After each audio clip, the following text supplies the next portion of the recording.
Mis selle arvel siis muutub, ma nimetaksin kõigepealt lasteaiaõpetajate tasu, töötasu, et see oleks võrdväärne kooliõpetajatega.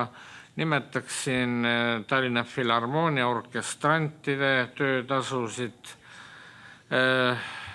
Nimetaksin tervet rida investeeringuid ja ehitusi, alates arstide ja õdede maja ehitusest Mustamäel, lõpetades kultuurikatlaga, kiirabiga, politseipargi väljaehitamisega siit mitte kaugel, Lasnamäe sauna rajamisega, nii et me võime selle lisaeelarvega rahule jääda ja mulle tundub, et linnaelanikele see annab uusi täiendavaid võimalusi.